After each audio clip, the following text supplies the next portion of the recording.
So imagine suing someone for $38 million.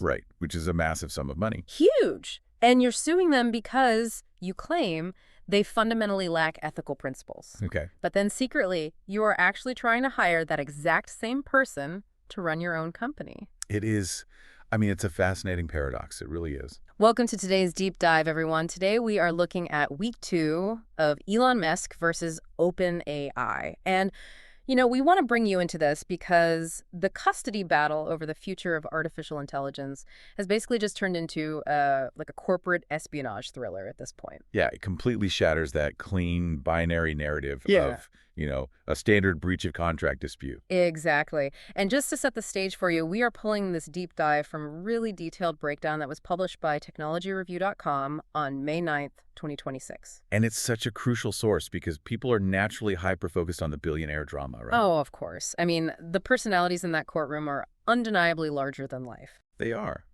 But our mission here is to look past that. Because what was actually being litigated here, what the stakes really are, is the structural and legal foundation of how artificial intelligence will be governed for the next century. Yeah. And if you've been following this trial, you probably expected a dry, highly technical debate over intellectual property. Or maybe the nuances of fiduciary duties. Right. But instead, we are watching this incredibly complex web of ambition, rivalry, and these wild structural loopholes being exposed in real time. It's definitely not what legal analysts predicted. Not at all. So we want to cut through the sensational headlines today and look at the actual mechanics of this clash. Let's start with the core grievance itself. The $38 million. Exactly. $38 million is a massive sum. But how does a charitable donation to a nonprofit actually become an actionable legal lawsuit? Well, that is the central legal wedge that Musk's team is trying to drive into OpenAI right now. Okay, walk us through it. So to understand the mechanism of this lawsuit, we really have to look back at the original corporate structure. Right. Back when OpenAI was founded in 2015, it was established purely as a 501c3 nonprofit organization. So a pure charity. Exactly. And the stated mission, which was written right into the founding charter, was to ensure that artificial general intelligence benefits all of humanity completely unconstrained by a need to generate financial return. Okay, so when Musk cut those early checks totaling $38 million, he wasn't buying equity. No, not at all. He wasn't acting as a venture capitalist expecting a 10x return on a product. Right. He was acting as a donor to a highly specific ideological cause. And his legal argument hinges entirely on that concept of fiduciary duty to that original charter. Ah, I see. Yeah, Musk's team is arguing that Sam Altman and Greg Brockman essentially executed, well, a structural shell game. A shell game. How so? Well, in 2019, OpenAI created what they called a capped profit subsidiary, OpenAI Global LLC. Okay, wait. A capped profit subsidiary. Yeah. The idea was that the nonprofit board would still govern the overarching company, but this new subsidiary could issue equity to investors. Like Microsoft. Exactly like Microsoft, to raise massive amounts of capital. Okay, let's unpack this for the listener because this is wild. It's like imagine you donate a fortune to build a community garden, right? Okay, I like this. Because you believe in free public green spaces. But a few years later, the people you gave the money to, they pave it over. Oh, wow. Right. They pave it over, they build a private country club, and then they claim it's still fulfilling the mission of enjoying the outdoors because a nonprofit board meets once a quarter to oversee the country club's profits. That captures the structural tension perfectly. Because the original mission was open access, but the new structure completely changes the incentive model. Precisely. And Musk's lawsuit is alleging that this transition wasn't just a pivot in business strategy. Right. He's saying it was a fundamental abandonment of the specific principles that secured his capital in the first place. Because the moment you take billions from corporate investors, your fiduciary duty inevitably fractures. You suddenly have obligations to shareholders that, at least according to Musk's argument, directly contradict the nonprofit mandate to benefit humanity without financial constraint. I mean, I understand the feeling of betrayal there, I really do. But founders pivot all the time to adapt to the market. They do. Yeah. So legally speaking, if the nonprofit board approved the creation of the capped profit subsidiary, isn't that just a closed case? You'd think so. The board made a strategic decision. How do you legally enforce a philosophical principle in a court of law? Well, you generally can't enforce a philosophy, Mm-hmm. which is exactly why Musk's lawyers are translating that philosophical betrayal into tangible legal claims, Like what? like breach of fiduciary duty, unfair competition, and promissory estoppel. Got it. They are arguing that Altman and Broxman made definitive, binding promises about how that technology would be developed and shared, specifically that it would be open source. And that Musk relied on those exact promises when he transferred the funds. Exactly. So the court is essentially being asked to determine if an organization can solicit funds as a charity and then functionally operate as a closed-source, profit-driven enterprise. Okay, but here's where my mind just sort of breaks on this. Yeah. If Musk truly believes that structural shift annihilated the principles he funded, Right. and that Altman is the architect of that massive deception, you'd think Musk would consider him completely radioactive. Oh, absolutely. You would assume the bridge is just entirely vaporized. You would assume that a profound loss of trust like that would lead to a permanent severing of ties. I mean, naturally. But then Shivon Zilis' testimony just threw a massive wrench into that logic. It really did. I mean, when her disclosures dropped in court this week, the whole narrative just fractured. We all know her ties to Musk in the AI space, but her revealing that he actually tried to poach Sam Altman, Yeah, it completely reframes the timeline of this so-called ethical betrayal. it was a bombshell moment.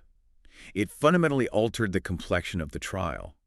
I mean, the disclosure that Musk attempted to recruit the very man he is currently accusing of moral bankruptcy.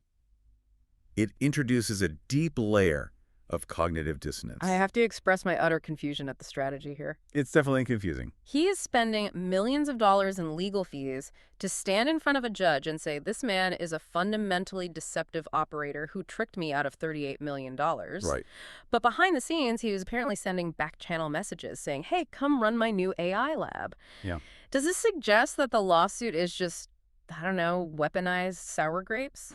Well, it heavily suggests that the pristine moral crusade narrative that Musk has presented is at the very least incomplete. Yeah. It forces us to view the litigation through the lens of a highly competitive talent war. You have to remember, in the elite echelons of Silicon Valley, the lines between nemesis, collaborator, and prospective employee are incredibly porous. That's a good point. You can simultaneously believe someone is operating without your preferred ethical compass, while also recognizing they possess a generational talent for scaling complex organizations. It highlights a bizarre reality of the tech industry, doesn't it? Sure. Where raw talent and the ability to ship a product seemingly trump basic alignment on values. Very much so. He's essentially saying, I despise how you ruined my open source project, but your execution speed is incredible, so I want you to build my proprietary models instead. Exactly. It reveals the profound pragmatism that often overrides ideology in the race for artificial general intelligence. It's all about winning the race. Right.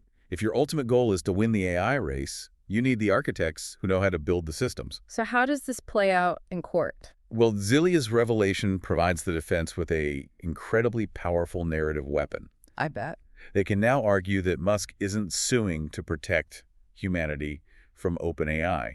He's suing because he lost control of a highly valuable asset, couldn't recruit his mastermind, and is now using the legal system to slow down a competitor. Which is exactly where OpenAI's defense team is striking back. Oh, absolutely.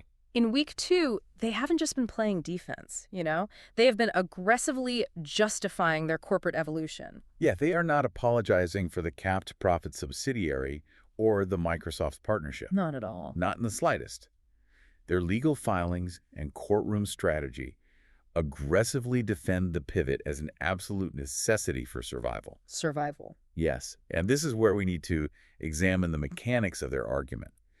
Building systems like GPT-4 and the models beyond it requires an astonishing amount of capital. How much are we talking about? We are talking about server farms the size of small cities, billions of dollars in specialized semiconductor chips, and massive, massive energy requirements. It's the industrial scale farming reality of modern tech. Precisely. It's not a couple of guys in a garage anymore.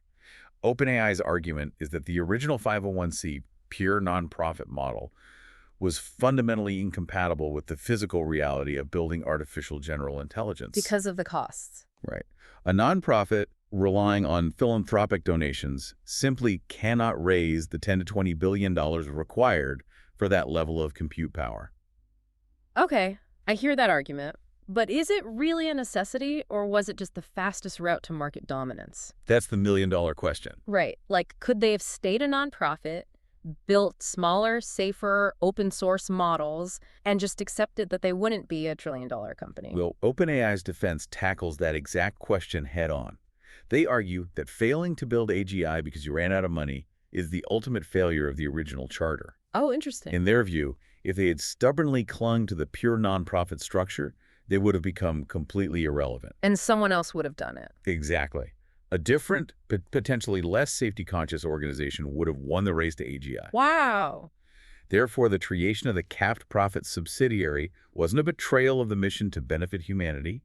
They argue it was the only viable mechanism to actually achieve it. So they are basically arguing that they had to build a corporate fortress around the community garden. Yes. To prevent it from being bulldozed by better-funded competitors. They had to change the rules of their own existence just to stay in the game. That is the absolute crux of their defense. They look at the shift from open source to closed source and from nonprofit to capped profit, not as deception, but as a mandatory adaptation to a hostile and incredibly expensive technological landscape. And legally. From a legal standpoint, they are asserting that the nonprofit board acted entirely within its rights and within its fiduciary duty to restructure the organization to secure the necessary compute power. Okay, so we have Musk claiming the structural pivot was an illegal bait and switch that destroyed the foundational principles of his investment. Correct. And we have OpenAI arguing the pivot was a legally sound existential necessity to fulfill the overarching mission of building AGI. Yes. Both sides have laid out their narratives. This brings us to the macro level implications. And for you, listening right now, why does a contract dispute over corporate structure in Silicon Valley matter to the rest of us? It matters because the legal precedents established in this courtroom will dictate the boundaries of AI governance. Because it's not just an app. Exactly. We are not just talking about software. We are talking about cognitive infrastructure that is already shaping global economies, curating information, and automating complex decision-making. It's about who gets to write the structural rulebook for the most powerful technology in human history. And right now, that rulebook is being written by default. By default. Yeah, because comprehensive legislation moves so slowly, the actual operational guardrails for AI companies are being forged in the fires of corporate litigation. So the courts are deciding it. Exactly. If the court rules in Musk's favor, it could drastically empower donors and early investors to enforce ideological promises. Which means? It could potentially force AI labs to open source dangerous models against their will, just to satisfy an old contract.